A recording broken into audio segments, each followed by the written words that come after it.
ब्रह्म हत्या, सुरापानम, दारू, मदिरा पान।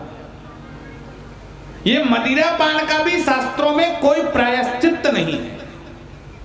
दारू पीने से जो कुछ होता है, अब क्या क्या होता है वो तो बताने की जरूरत नहीं है, आप सब जानते हैं मेरे से भी अच्छी तरह से। लेकिन इसका पाप है और उस पाप का कोई प्रायश्चित नहीं है, तो उस पाप को किससे धोया जा सकता है? तो भगवान शंकर का जो मुख है वही उस पाप को नष्ट कर सकता है। तो पंचाननम, भगवान शंकर के जो 5 मुख है, पंचाननम प्रबल पंच विनोदशीलम, ये इस पांचों को, पांच पापों को प्रबल पंच विनोदशीलम, हंसी मजाक में जैसे विनोद करते हुए आप कोई काम हंसी हंसी में कोई बात कर लेते हैं, ऐसे हंसी हंसी में ऐसे पापों को वो नष्ट कर देते हैं। ब्रह्म हत्या, सुरापानम, स्तेयम, चोरी। चोरी भी महापाप है, उसमें भी सुवर्ण की चोरी अर्थात सोने की चोरी महापाप माना गया है। सोने की चोरी का कोई प्रायश्चित नहीं है, लेकिन भगवान शंकर का एक मुख उस पाप से भी आपको मुक्ति दिला सकता है। ब्रह्म हत्या, सुरापानम, स्तेयम, गुरुवांगना, गुरु पत्नी के ऊपर कुदृष्टि करना और उसके साथ एक शैया पर सोना, यह भी महापाप है। और जैसे गुरु पत्नी के साथ गमन को महापाप माना है, उसकी ही श्रेणी में कौन से हैं? आपने रामायण की कथा सुनी है। वाली का जब वध किया और भगवान ने वाली को मार डाला, तब भगवान गए तो वाली की पत्नी तारा रो रही थी। और जब तारा रो रही थी, अब तारा कहती है, जो प्रश्न हम लोग पूछते हैं बार बार कि भगवान ने वाली को क्यों मारा, वाली का कौन सा अपराध था, वही बात तारा ने पूछी है, आपने वाली को क्यों मारा? और भगवान राम ने उसका उत्तर दिया है। रामचरितमानस में यह घटना आई है और भगवान बोले हैं, अनुज वधु भगिनी सुत नारी, सुन सठ कन्या समय चारी। अनुज वधु अपने छोटे भाई की पत्नी, उसको अपनी पुत्री के समान मानना चाहिए। अनुज वधु भगिनी सुत नारी, भगिनी कहते हैं बहन को, अपनी बहन, अपने छोटे भाई की पत्नी, अनुज वधु भगिनी सुत नारी, और पुत्र की पत्नी यानी पुत्र वधु। अनुज वधु भगिनी सुत नारी, सुन सठ कन्या समय चारी। और कन्या अर्थात कुमारी कन्या, ये चारों एक समान मानी जाती है। इसमें से किसी के ऊपर भी कुदृष्टि करना वो महापाप की गणना में आ जाता है। इसलिए गुरुवांगना गमः, गुरु पत्नी के साथ गमन करना और अपने छोटे भाई की पत्नी, अपनी पुत्रवधू, अपनी बहन और कन्या, इन चारों के साथ संग करना, वो गुरु पत्नी के साथ गमन करने जैसा पाप है। लेकिन ऐसा पाप भी अगर किसी ने किया हो तो उसका कोई प्रायश्चित तो नहीं है, कोई व्रत, कोई यज्ञ, कोई तब उसे नहीं मिटा सकता। लेकिन भगवान शंकर का एक मुख इस पाप से भी छुटकारा दिला सकता है।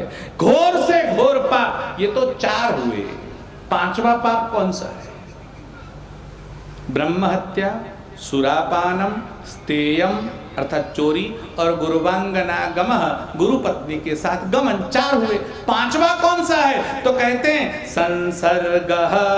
इन 4 पापों में से एक भी पाप करने वाले के साथ रहना और 1 वर्ष तक उसके साथ रहता है तो वो भी महापापी है। अर्थात कहता है कि जा तू कर, मैं बैठा हूं, मैं तेरे साथ हूं, उसको साथ देना, उसके साथ रहना, उसके साथ खाना पीना, वो भी महापापी बन जाता है।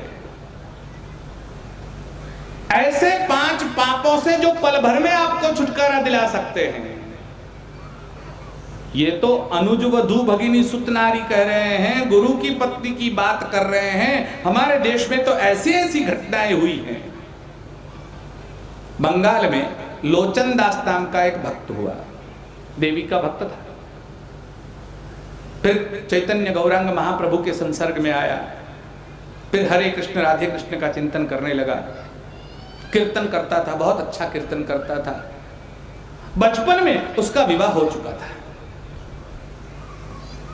उसने कहा मुझे पत्नी के साथ नहीं रहना है, मुझे विवाह नहीं करना था, मेरी मति मारी गई, मुझे पता नहीं चला और आप लोगों ने मेरी शादी करवा दी, अब मैं क्या कर सकता हूं।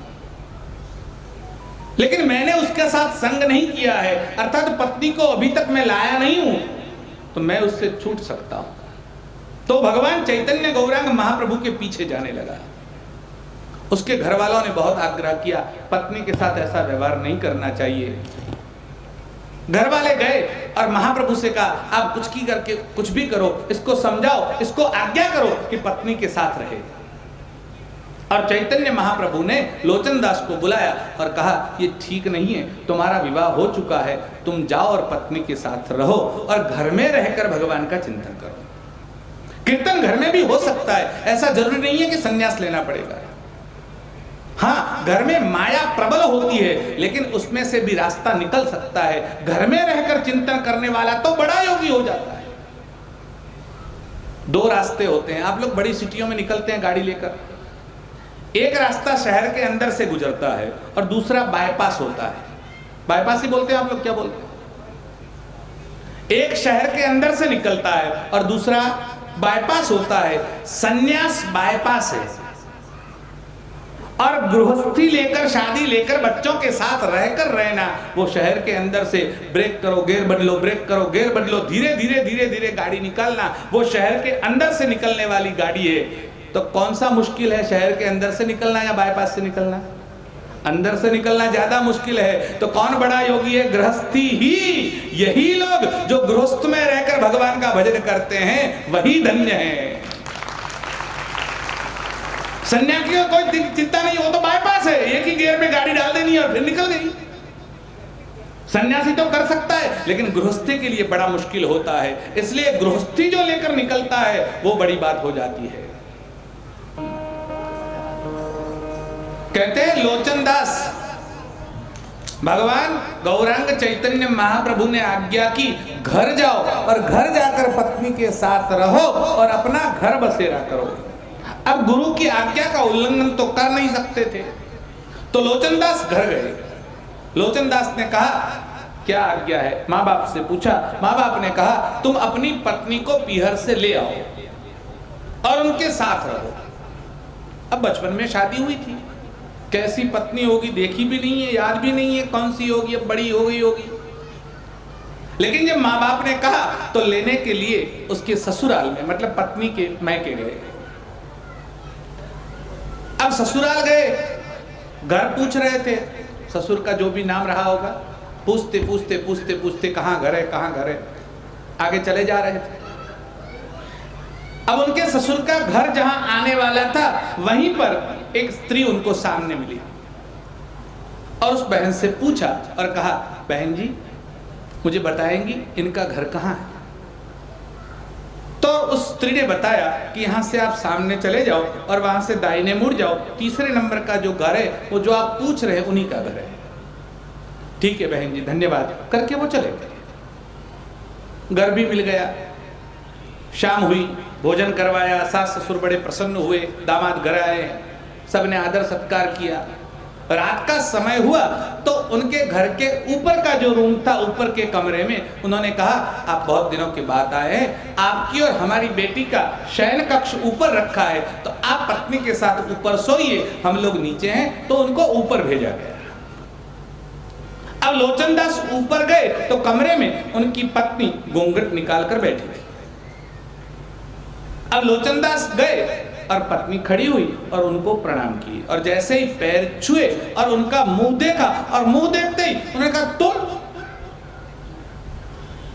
उस स्त्री ने कहा, आप? कैसे पता चला? आप कौन, आप कौन? अरे रास्ते में घर पूछने के लिए जिस स्त्री से कहा था कि बहन जी उनका घर कहाँ है, ये वही लड़की है। तो लोचन दास ने कहा, मैंने तो तुमको बहन कहकर बुलाया था, अब तुम तो मेरी बहन बन गई, मैं तुम्हारे साथ विवाह कैसे कर सकता हूं? मैं तुम्हारे साथ पति पत्नी की तरह कैसे रह सकता हूं? दोनों की आंख में आंसू थे और दोनों ने बैठकर रात भर यही विचार करते हुए रात बिताई। सुबह हुआ, उन्होंने कहा मैं तुम्हें ले तो नहीं जा सकता, मैंने तुमको बहन इस मुंह से बोल दिया है, भले ही गलती से बोला है, लेकिन तुमको बहन कह के पुकारा है, अब तुम्हारे साथ संसार नहीं हो सकता। और लोचन दास दोपहर तक मध्याह्न हुई, सबको राम राम करके बोला, पति पत्नी से बात हो गई दोनों की, मैं नहीं आ रही हूँ। उन्होंने कहा मैं नहीं ले जा रहा हूँ। वो घर में गई, वो घर में रोती रोती घर में बैठी, और उन्होंने जैसे ही प्रयाण किया और घर से बाहर पैर रखा, पत्नी अंदर से दौड़ती हुई आई और उनके पैर पकड़ लिए और लोचन दास से कहा मैं आपके साथ आऊंगी। लोचन दास ने कहा मैं आपको साथ कैसे ले जा सकता हूं, आप जानती है मैंने आपको बहन कह के पुकारा है। उसने कहा ठीक है, मैं बहन की तरह रहूंगी, लेकिन रहूंगी तो आपके साथ। इस जीवन में दूसरे पति की संभावना नहीं है, मैं दूसरे के साथ विवाह नहीं कर सकती, मैं आपके साथ ही रहूंगी और साथ में रही, और कभी भी पति पत्नी का सुख एक दूसरे ने नहीं देखा। यह है भारत की नारी।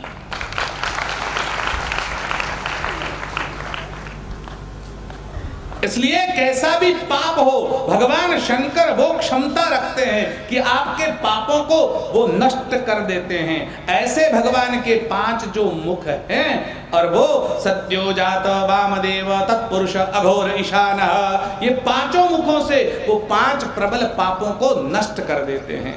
ऐसे भगवान शंकर कौन से? जो अंबिका अर्थात भगवती के पति हैं, ऐसे भगवान शंकर को मैं प्रणाम करता हूं। नमः पार्वती पतये। महादेव।